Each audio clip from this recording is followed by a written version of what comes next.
tardes. Vamos a iniciar nuestro estudio del libro de Job.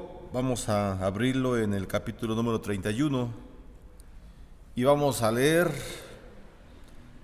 de una forma seccionada también, para empezar de los versículos 16 al 23. Job, capítulo 31, a partir del versículo 16. Vamos a hacer una oración antes de comenzar el estudio. Señor, te damos gracias, te pedimos por este estudio que vamos a tener. Lo ponemos en tus manos, Señor, para que tú nos ayudes a pensar en él, para que tu Espíritu Santo siempre nos hable a través de tu palabra, de la Escritura, Señor, y que también nosotros tengamos a bien aplicar lo que tu Espíritu Santo tenga para nosotros. En el nombre de Jesús te damos gracias. Amén. Bueno, vamos a leer el texto y ahorita empezamos el estudio. La palabra del Señor dice, Job capítulo 31, a partir del versículo 16, voy a leer solamente hasta el 23. Dice la palabra del Señor: si estorbé el contento de los pobres e hice desfallecer los ojos de la viuda, si comí mi bocado solo y no comió de él el huérfano, porque desde mi juventud creció conmigo como con un padre, y desde el vientre de mi madre fui guía de la viuda. Si he visto que pereciera alguno sin vestido y al menesteroso sin abrigo, si no me bendijeron sus lomos, y del vellón de mis ovejas se calentaron, si alcé contra el huérfano mi mano, aunque viese que me ayudaran en la puerta, mi espalda se caiga de mi hombro y el hueso de mi brazo sea quebrado, porque temí el castigo de Dios, contra cuya majestad yo no tendría poder. Eso dice la palabra. Y bueno, recordamos un poquito de lo que vimos hace 8 días. Job está haciendo una defensa, ¿verdad?, de la integridad que él tiene, y él dice en los versículos anteriores, que ya vimos hace 8 días, que él era un hombre justo con todos sus trabajadores, porque Dios era justo con Job. También Job obedece, ¿verdad?, a la autoridad que tiene, que es el Señor. Él sabe que sobre él no hay nadie en la tierra que le pueda ordenar algo, pero tiene a alguien que es más poderoso que todos los que están en la tierra, que es Dios mismo, y a él sí tiene que rendirle cuentas. Por eso es que Job conoce exactamente cuál es la autoridad. Y hablábamos de los mandamientos, que es como puntos de referencia, nos refieren bendiciones, ¿verdad? Cada que cumplimos un mandamiento, cada que lo miramos y hacemos lo posible para cumplir en él, el Señor nos bendice. Y es la forma en cómo entonces Job trata de cumplir estos mandatos, ¿verdad? El 9º mandamiento está implícito, en donde él no desea ningún bien del prójimo, sino por todo lo contrario, es un hombre que siempre ayuda a las personas y por lo tanto es un hombre considerado justo. En los versículos anteriores veíamos, ¿verdad?, cómo es que Job se interesa por el prójimo, porque él de ninguna forma los ve menos, sino que él sabe que el Creador es el que ha formado en el vientre de la madre a todo ser viviente. Por lo tanto, él se siente en igualdad con sus siervos. Entonces Job habló, ¿verdad?, de los siervos, de sus siervos, de la conducta que tuvo con ellos en los versículos anteriores. Ahora, en esta parte, Job lo que va a hacer en su discurso, sigue en el discurso, recordemos, ese es el último discurso de Job, este capítulo 31, con 2 pequeñas intervenciones en los siguientes capítulos, pero aquí termina todo lo que Job tiene que hablar en el libro. Y en esta parte Job niega que él haya sido despiadado con las personas. Ya dijimos, habiendo hablado de sus propios siervos, que ya lo comentó anteriormente, Job entonces vuelve su atención a otros, ¿verdad?, que padecían necesidades fuera de sus propias casas, los pobres, los huérfanos y las viudas. La atención de Job está puesta en la voluntad del Señor.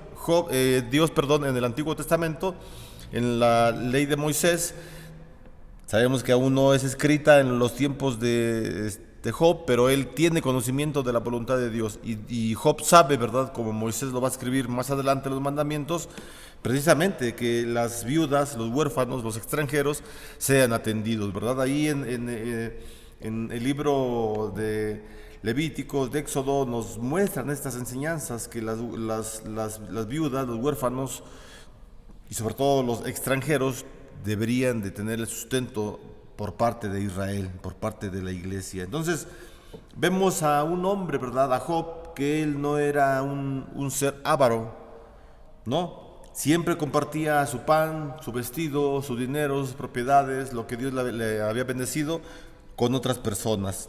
Así que las personas eran bienvenidas a la casa de Job. Y este cuadro, ¿verdad? De mirar a Job en un banquete o en una comida sencilla con mucha gente, sobre todo los más menospreciados, ¿verdad? Los vulnerables, nos habla de mentes, de corazones que son generosos, ¿verdad? Y también nos recuerda, sobre todo, la vida de Jesús, un hombre sumamente interesado en los pobres, y también nos recuerda a muchas personas como Martín Lutero, ¿verdad? Se dice que en la casa de Martín Lutero siempre existían pues la mesa lista para que se acercaran a comer los vagabundos, los extranjeros, los pobres, las viudas. Entre relato y relato, Martín Lutero contaba el Evangelio, les hablaba del Evangelio a las personas, y las personas muchas veces eran convertidas al cristianismo. En la Escritura encontramos, ¿verdad?, que nos dice que seamos hospedadores, que seamos hospitalarios con las personas, porque muchos, sin saberlo, dice la Escritura, han hospedado ángeles, ¿verdad?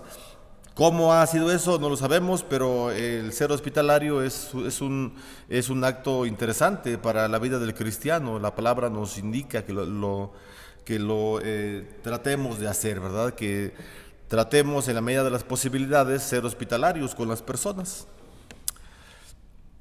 Dice en el versículo número 22, mi espalda se caiga de mi hombro y el hueso de mi brazo sea quebrado, porque temí el castigo de Dios. Entonces, Job lo que está diciendo, ¿verdad?, que con un fuerte juramento, él está jurando al Señor, y él lo que dice, si alcé contra el huérfano mi mano, aún viendo que en la puerta estaba, y viendo que aún en la puerta estaba de mi parte, que mi espada se caiga de mi hombro y se quiebre el hueso de mi brazo. Es lo que él dice, ¿verdad? O sea, ya lo dijimos que hay 19 veces que Job pone esas condiciones con la palabra sí.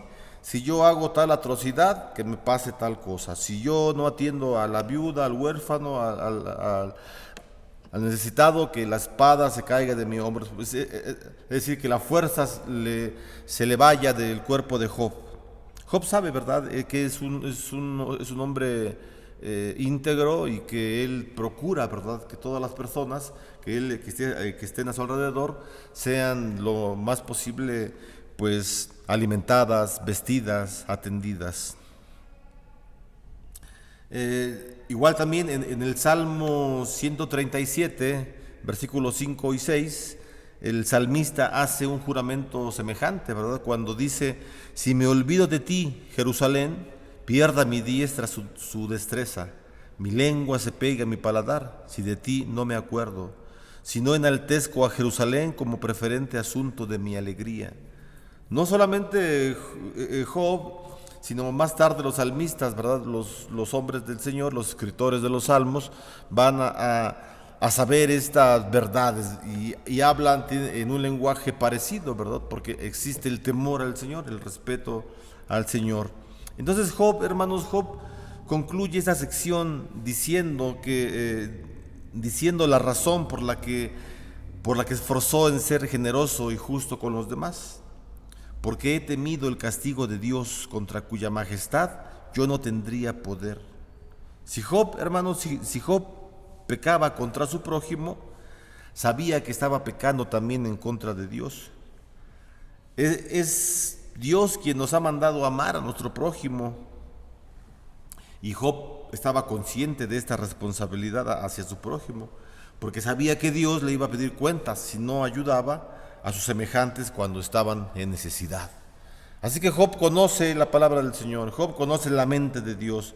Entonces, el mensaje esencial de la ley de Dios es el amor a Dios y al prójimo. Amor a Dios y amor al prójimo. El apóstol San Juan nos recuerda que es imposible amar a Dios si odiamos a nuestro prójimo. Dice el apóstol Juan en su primera carta, en el capítulo 4, versículo 20 y 21, si alguno dice yo amo a Dios, pero odia a su hermano, es un ser mentiroso. Pues el que no El que no ama a su hermano, a quien ha visto, ¿cómo puede amar a Dios a quien no ha visto? Y nosotros tenemos este mandamiento de él: el que ama a Dios, ame también a su hermano.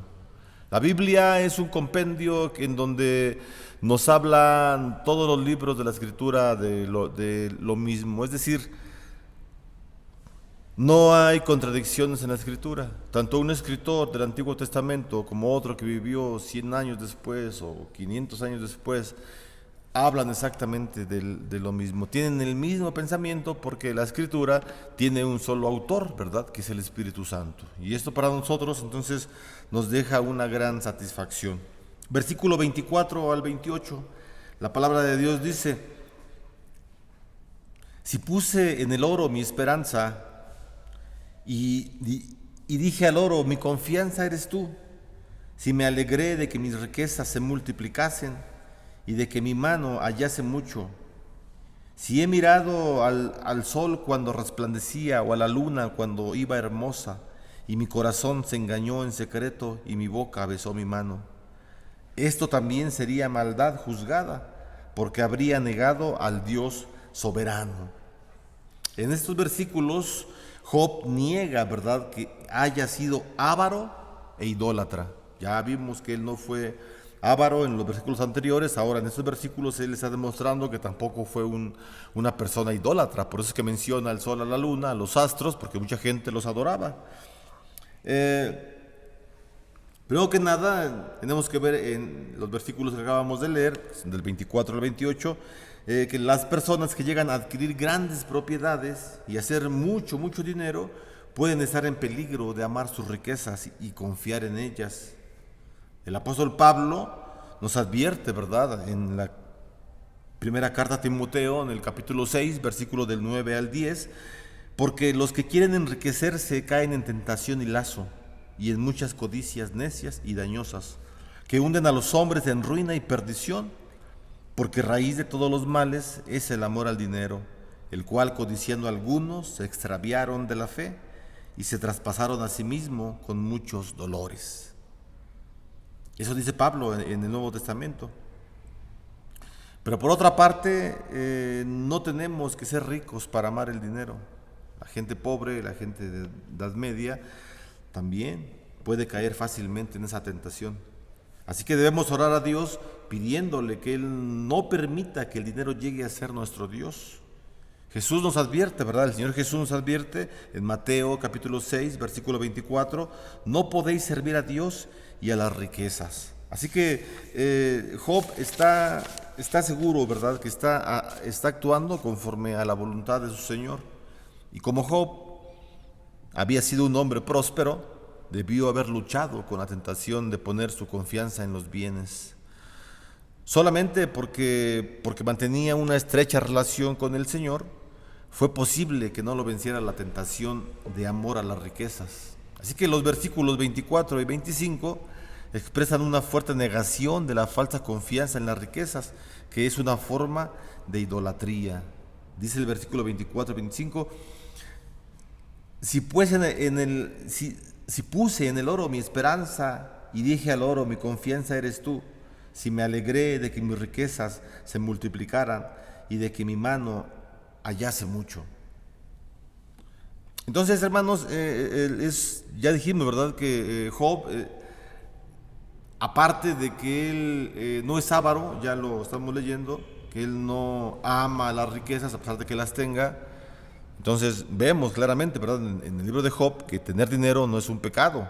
El pecado es amar ese dinero y verlo como un Dios, ¿verdad? Ser avaro. Una persona avara es que acumula dinero, acumula dinero y no sabe ni para qué, pero lo quiere acumular. Job no tiene ese pensamiento. Él es un hombre completamente distinto.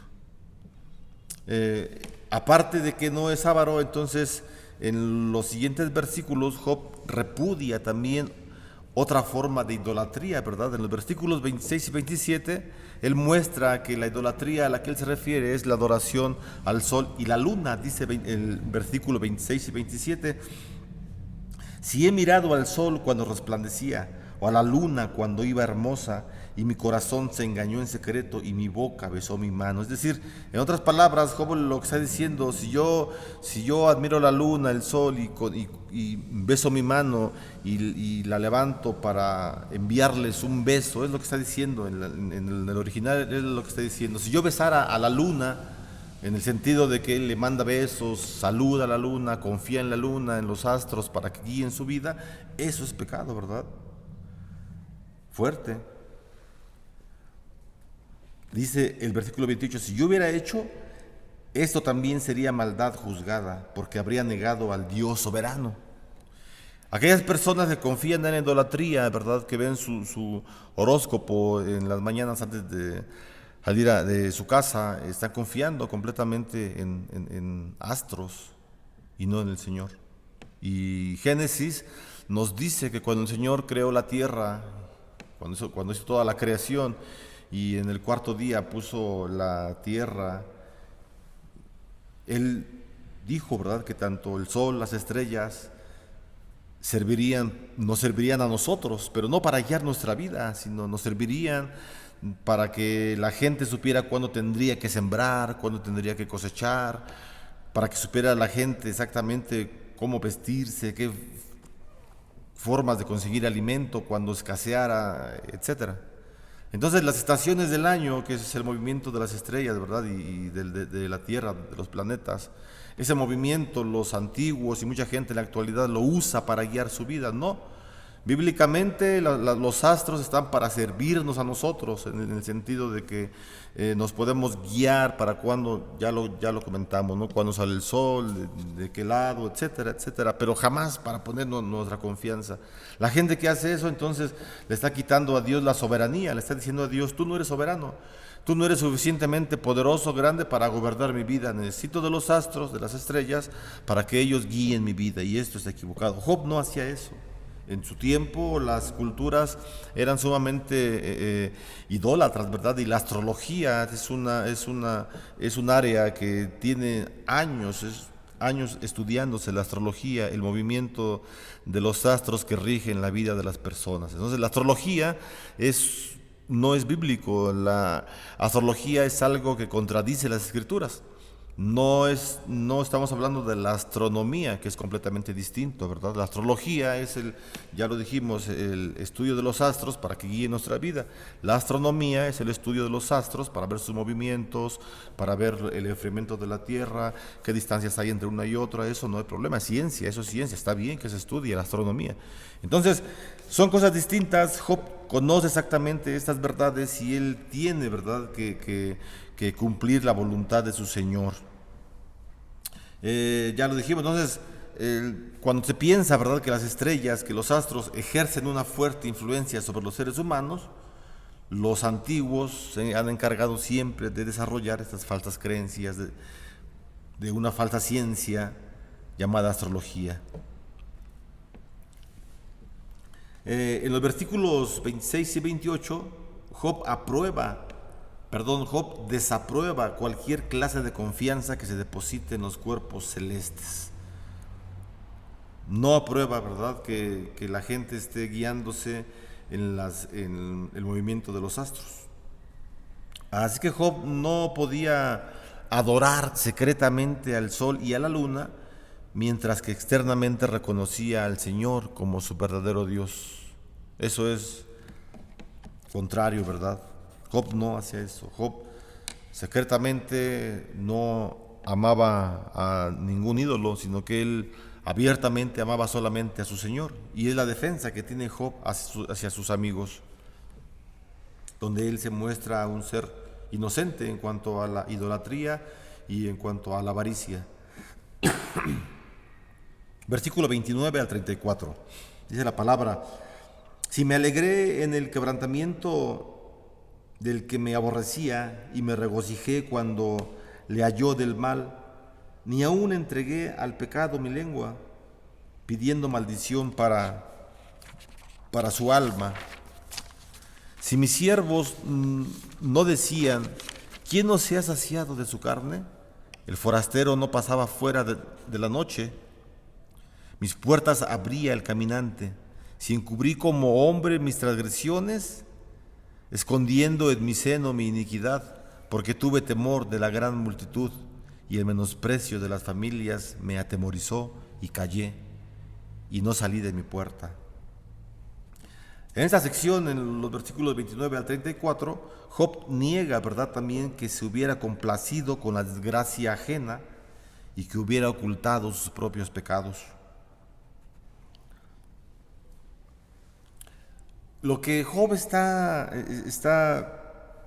analizando en su vida, ¿verdad?, lo que él está haciendo, es que él no permite que el rencor personal entrara en su corazón, ni que pasara por sus labios. Job no pronunció maldición sobre sus enemigos.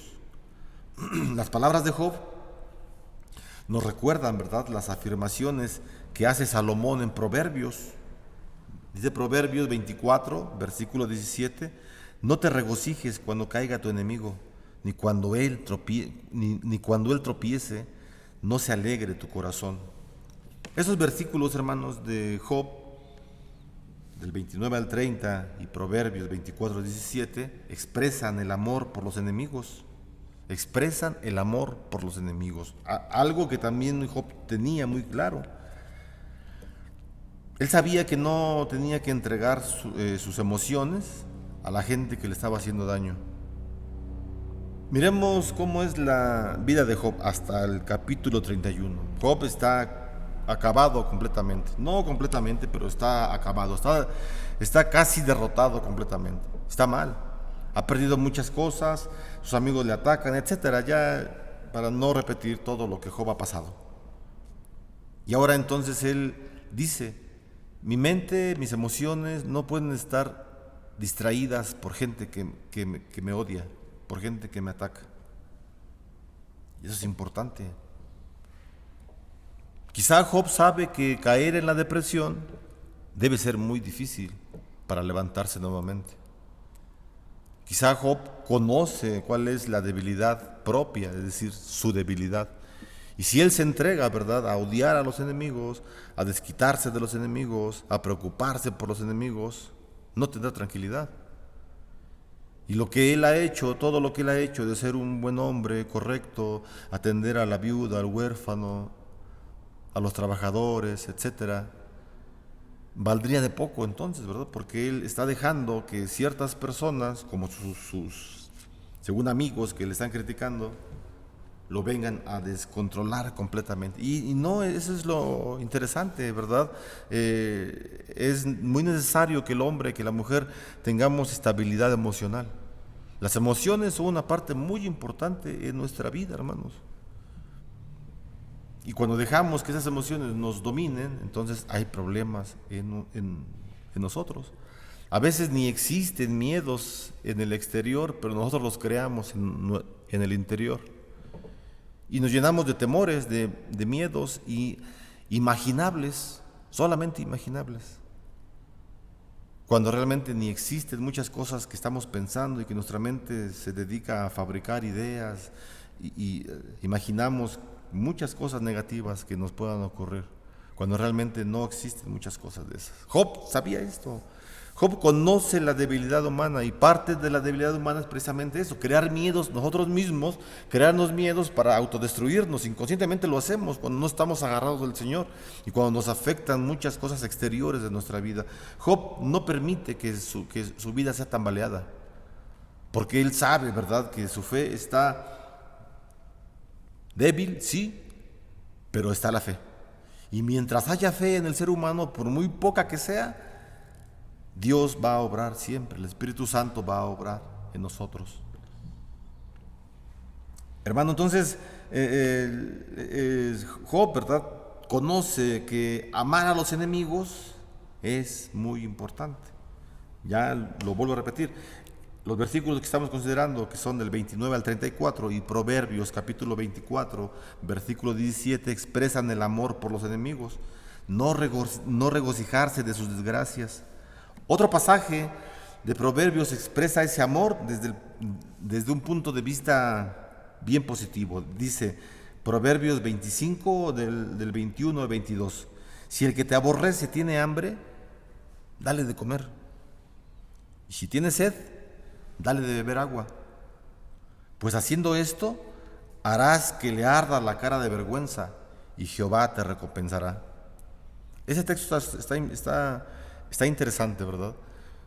La palabra del Señor nos manda a no gozarnos con el dolor ajeno, y más si es un enemigo, ¿verdad? Ojalá que no tengamos enemigos, eso es lo mejor. Pero si Dios tiene enemigos, pues su iglesia también los tiene, ¿no? Es obvio. Y bueno, estos textos de Job 31, versículo 29 al 34, de Proverbios 24 al 17, lo podemos también comparar, ¿verdad?, con lo que Pablo dice en Romanos capítulo número 12, versículo 20. Pablo dice que si alguien te ataca, que si alguien te agrede, ores por él. Y orando por él, ascuas de fuego amontona sobre su cabeza. La palabra ascuas de fuego, la palabra ascua es una figura como un pedazo de llama, ¿verdad? Vamos a llamarlo. Ascuas de fuego pones en su cabeza. O sea, el fuego es el juicio de Dios. Entonces Pablo está diciendo, si tú tienes un enemigo que te está atacando, ora por él. Y en el instante que tú ores por él, entonces Dios va a traer juicios sobre esa persona. Vamos a buscar el texto porque no me gustó como lo dije. Está en la carta a los Romanos, capítulo 12, versículo 12. Romanos capítulo 12, versículo 12. Dice la escritura así. No, perdón, Romanos 12, versículo 20. Dice la palabra del Señor: así que si tu enemigo tuviere hambre, dale de comer; si tuviere sed, dale de beber. Pues haciendo esto, ascuas de fuego amontona sobre su cabeza. No se ha vencido de lo malo, sino vence el bien, el mal. Así que alguien me ataca, pues yo oro por él. Y yo confío en el Señor, que Dios va a hacer un juicio con él. ¿Cuál es el juicio? No precisamente de destrucción, ¿verdad? A lo mejor el Señor en su juicio lo convence, ¿verdad? Y lo convierte. Y el juicio de Dios, ahí nosotros no tenemos que imaginar cómo debe ser. Dios es soberano y Él hace el juicio como Él quiere. Pero lo importante aquí, el texto, lo central de estos 3 versículos, 4 que ya leímos, es no odiar a los enemigos, no odiarlos, no cargarnos con ellos. Nos enojamos, pues sí, claro, somos seres humanos y con emociones. Nos da coraje, sí, nos da coraje. Pero ore por él, y el Señor hará un juicio con él. Ya dijimos, no precisamente un juicio de destrucción. El juicio del Señor es como Él desea hacerlo. Así que, hermanos, al ser amables con los enemigos, devolviendo bien por mal, podemos hacer que se arrepientan y cambien de forma de ser, ¿verdad? Mateo capítulo 5, versículo 44, el Señor Jesús en el Sermón del Monte nos exhorta diciendo: amad a vuestros enemigos, orad por los que os persiguen. Y son las palabras que las dice a los cristianos, ¿cierto? Jesús habla a los cristianos y les dice: hermano cristiano, ama a tu enemigo, ora por aquellos que te persiguen. Pero ¿cómo voy a orar por ese señor o señora que me está haciendo la vida imposible? Pues eso sí. Eso es lo que la palabra nos indica que tenemos que hacer, hermano. Entonces, Job hizo un sincero esfuerzo para tratar con amor y amabilidad a otros, incluso a sus enemigos. Y uno podría decir: qué bárbaro Job, ¿no? Cómo amaba a las personas, de verdad, o sea, cómo amaba a sus trabajadores, a todos los que ya dijimos, a los huérfanos, hacía comida en su casa para gente que ni lo conocía, que a lo mejor hablaba mal de él y la gente se iba a meter, murmuraban quizá, lo que sea, pero Job seguía trabajando como el Señor deseaba que lo hiciera. Así que, pues encontramos estas historias, ¿verdad?, de las personas que han vivido antes que nosotros, que vivieron antes que Jesús, antes que las tribus de Israel aún, y son ejemplos que nos han dejado, ¿verdad?, para tratar de imitarlos. Son metas que nos pone el Espíritu Santo. Veámoslo como metas. Algunas las alcanzaremos, otras no, pero caminaremos hacia ellas. Y eso es lo importante. La vida del cristiano es como la luz de la aurora, dice el Salmo, ¿verdad? que va en aumento la luz hasta que el día es perfecto. Así el cristiano. La vida del cristiano es como el sol, cuando sale, va subiendo hasta que a las 12 del día está perfecto ese sol. Así llega el clímax del cristiano. Entonces, Job, hermano, nos está invitando, ¿verdad?, a que tratemos de concientizar el daño que nos ha hecho las personas, si es que nos han hecho, y ponerlo sobre todo en manos de Dios y orar por la gente que nos hace daño. Y es difícil, es muy difícil, pero tenemos que hacerlo. Job, hermanos, Job conocía su propia naturaleza humana. Job conocía de su debilidad humana. Y entonces, él al conocerse cómo era precisamente, pues luchaba, ¿verdad?, contra las tentaciones que habían en su vida. Eran tentaciones que estaban cerca, estaban latentes, y él como un hombre era posible que cayera en las tentaciones. El Padre Nuestro, ¿verdad?, en la oración nos invita a pedirle al Padre que nos libre de las tentaciones, que no permita que seamos tentados. Que no nos permita, Señor, caer en aquellas tentaciones que nos pone el enemigo, que nos pone nuestra mente, que nos pone el mundo. Y no estamos culpando a nadie, uno mismo es responsable de lo que desea. Y entonces, hermanos, al conocer esta propia debilidad que él tenía y sus tentaciones, él sabía que necesitaba el poder, la ayuda del Señor.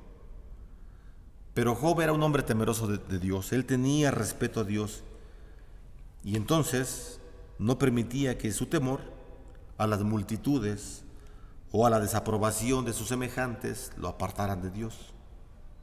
Eso es importante, hermano, es bien importante. Lo voy a repetir.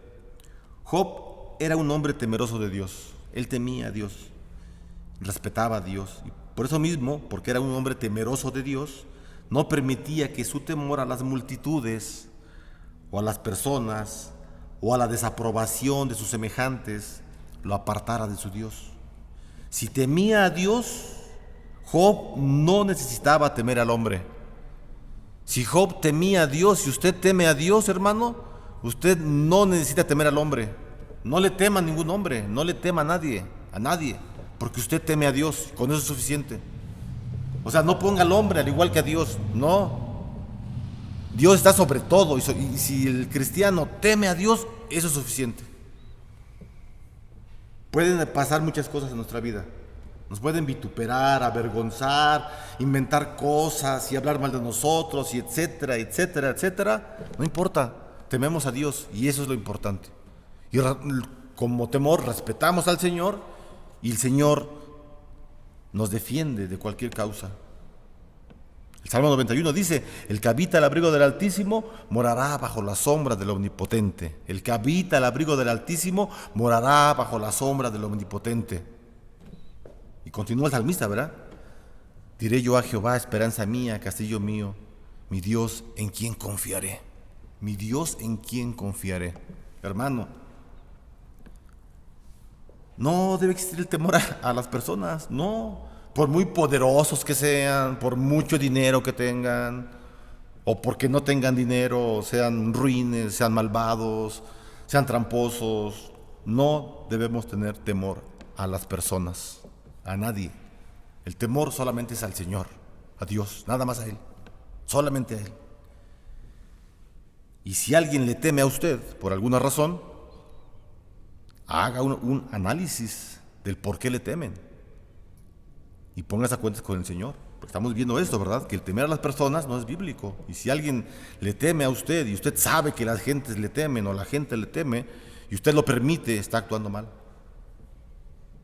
No abuse de su posición, no abuse de su posición en ningún lugar, ni en la iglesia menos, ni en su trabajo, ni en su casa, ni en la calle, ni en ningún lugar.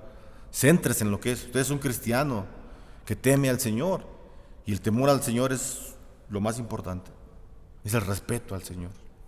Así que, hermanos, estos versículos para nosotros son interesantes, definitivamente, son muy interesantes. Toda la palabra del Señor es muy interesante para nosotros. Y es cuando nosotros entonces debemos tener conciencia de ella, de que la palabra está plasmada en nosotros. Hermanos, vamos a terminar aquí el tiempo de estudio. No quiero, la verdad que están muy largos los estudios porque no me gusta que tarden mucho. Yo creo que 30 minutos es suficiente para un estudio. Así que vamos a terminar aquí y dentro de 8 días, si Dios permite, continuamos con los versículos finales que serían del 35 hasta el 40. Bueno, ya es muy poquito, pero vamos a orar al Señor.